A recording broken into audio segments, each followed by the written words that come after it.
Talking about sports cards, Sports Card Academy, and how it's changed, how it's fluctuating day in and day out.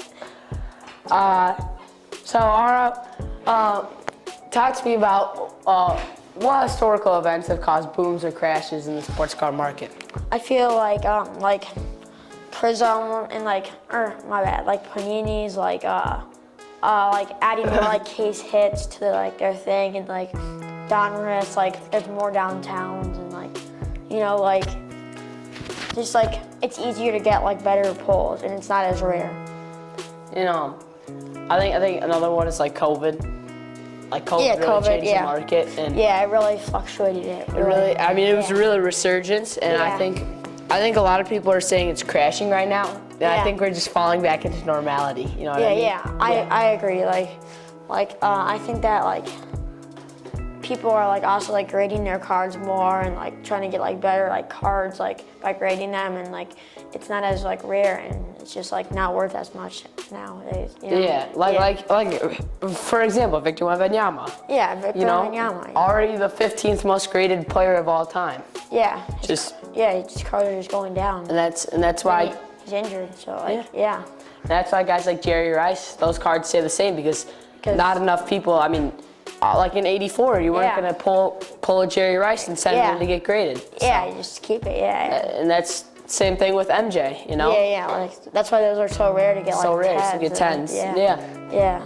So, I think another thing to talk about is how does the popularity of athletes really affect the way the cards fluctuate? Yeah, I see when athletes are more popular, they seem to get more graded cards, and they just their graded cards aren't worth as much, and I feel they're all good players and all, but they're just their cards will just go down eventually because they don't have how many people are grading them, and the hype would just make it go down eventually next year.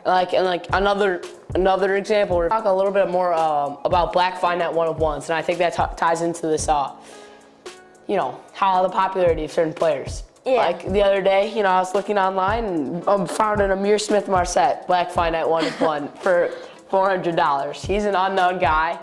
He's not somebody that people look to as a superstar, but because it's a 1-of-1. Yeah, Black Finite. Yeah. Because it's Black Finite, it's $400. So, how do you think?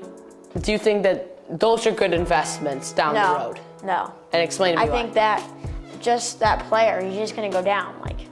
Who is Amir Marset? His cards are just gonna go down. So now let me ask you about a player like Juju Smith-Schuster. You know who that is? Yeah. And he's not a superstar. He's not good. He's not incredible, but he's a former Pro Bowler. He has had 1,000-yard seasons. Yeah. But is the market for him really enough to be spending $1,000 on his? No. Yeah. And I think also there's so many 1-of-1s now. Yeah, there's so many different ones. And I think Topps is the biggest culprit here, where they just produced 7 superfractors a player and 1-of-1. Especially Wild Card. Oh my God, those are worth $50. Wild Card 1-of-1s, do not buy from Wild Card. Don't buy from Leaf. Those guys suck. Yeah. The other day I was looking at Target, and there was a pack for $20 that said guaranteed 1-of-1. Actually? Yeah. There was a guaranteed 1-of-1 in Leaf. It was Leaf metal plate, guaranteed 1-of-1. So how do you feel that online marketing places like eBay have changed the way that cards are being bought and sold? Yeah, I feel they've really made the market as what the cards are worth. Yeah. Tom Chambers. Chambers. I don't think there's a comp on that one, but no comps. It also shows. I feel you can find the value of cards, and it helps you buy cards. So I want to talk. I think it's important to wrap this up by asking our most essential question. That being, what factors influence the rise and fall of the sports card market? Ari, what do you think? What factor influences the card market the most? I think the hype influences the card market a lot. I think how old the card is, when the time was, what year. I think that really influences the card. I mean, how do you think it does? I think it's mostly the player's performance. Yeah, I do too. Yeah. If Amir Smith-Marset pops off. Pops off. Puts He's a going up. 1,000-yard season up, skyrocketing. Yeah. That's why I have an Amir Smith RPA. No, I'm just kidding, I don't have one. But just interesting to talk about.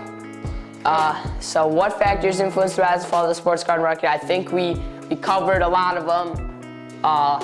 Have a wonderful day, everybody.